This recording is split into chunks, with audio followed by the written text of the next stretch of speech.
보다 안전하고 완벽하게 두피 문신을 받는 방법에 대해 공유해 볼까 합니다. 저는 4년차 테크니션이고 전문 브랜드의 대표 원장이 알려주는 방법이니까 많은 도움이 되시길 바라겠습니다. 자, 우선 두피 문신의 시작에 대해서 한번 설명드려 보겠습니다. 두피 문신이 이제 대중들에게 알려지기 시작한 건 2018년도부터고 안전한 방식이 이제 정립되고 보급되기 시작한 건 2019년도쯤부터인 것 같아요. 비교적 역사가 짧죠. 그리고 최근에 여러 가지 많은 기법들이 도입됐지만 아직 제대로 검증된 기법은 없기 때문에 타투머신을 이용한 정통 기법과 오토머신을 이용한 오토 기법, 이 두 가지가 대표적인 시술 방식이라고 볼 수 있습니다. 이 두 가지 방법을 다 쓰는 것은 드물지만 물론 저는 쓰고 있습니다. 최소한으로 이제 타투머신을 이용한 정통 기법을 하는 곳이다. 그러면 어느 정도 퀄리티는 보장받으실 수 있을 거예요. 자, 부작용이 발생하는 이유. 인터넷에 조금만 검색해도 나오는 시술자의 숙련도 부족, 깊이 조절 실패. 물론 맞는 얘기지만 조금 더 제가 자세하게 설명드려 볼게요. 이제 두피 문신은 시술 깊이가 표피층과 진피층 사이에 있는 이제 기저층이라고 불리는 위치에 시술을 하게 되고요. 깊이는 사람마다 다르고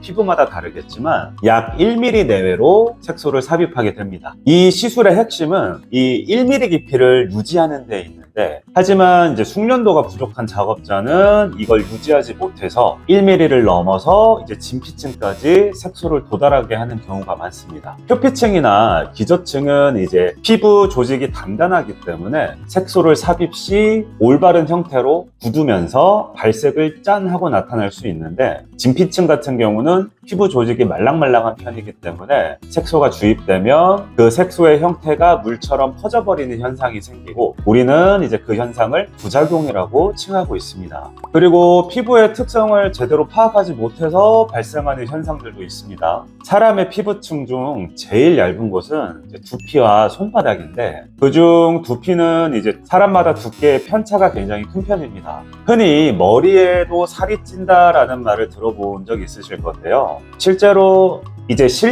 살이 쪘다는 건 아니지만 시술 전에 이제 베드에 누운 모습을 보면 두피가 이제 살찐 뱃살처럼 접혀 있는 분들이 있습니다. 이런 분들의 경우 표피층의 두께가 일반인들에 비해 상당히 두꺼운 편이기 때문에 1mm 내외로 삽입한 색소가 각질과 함께 사라지는 경우가 있습니다. 작업을 했는데 이게 다 사라지는 거죠. 다음 주가 되면 이제 1회차, 2회차 때 삽입한 색소가 이런 식으로 사라지면 작업자가 왜 이거 안 남지? 라는 생각으로 색소를 더 깊게 주입할 수도 있어요. 그러면서 의도치 않게 진피층까지 색소가 도달해서 점이 퍼져버리는 현상이 생길 수 있습니다. 결국 이제 시술자의 숙련도 부족인 거죠. 그럼 고객이 대처할 수 있는 방법은 과연 없을까요?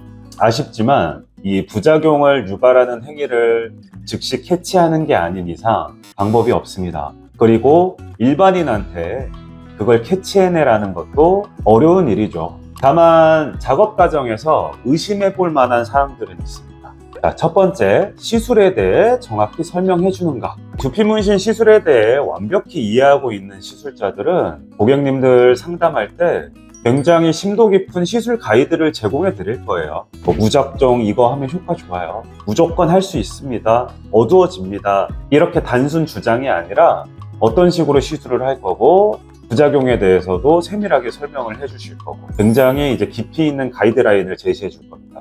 고객이 확실히 이해할 수 있게 만드는 것도 우리 작업자들의 의무니까요. 기본 중에 기본입니다. 본인의 실력과 이력 이런 것만 과시하는 것을 저는 추천하지 않습니다. 자, 두 번째는 테스트 작업 요청입니다. 부작용을 예방하는 제일 좋은 방법은 테스트 작업이에요. 그리고 그 테스트는 과할수록 좋죠. 방문 상담 시에 이제 특정 부위에 테스트 작업을 요청을 해보고 한 일주일 정도 지켜보시는 겁니다.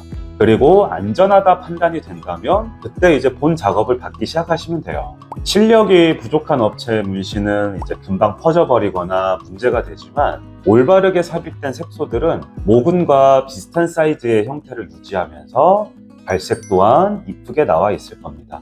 자, 끝으로 혹시라도 이제 이 부작용을 앓고 계신 분이 이 영상을 보실 수도 있을 거라고 생각을 하는데요. 그분들에게 꼭 말씀드리고 싶은 게 있는데, 요새 이제 부작용 호소하시는 분들이 여기저기 알아보면서 뭐 커버 또는 재작업 아니면 이제 살색 색소로 이제 덮는 시술 등을 많이 알아보고 계신 걸로 알고 있습니다. 근데 이러한 방법들은 이제 임시방편이기 때문에 1년 정도는 괜찮을 수 있어요. 근데 그 이후에는 더욱더 심각한 부작용으로 다가올 거니까 사실 불 보듯 뻔하거든요.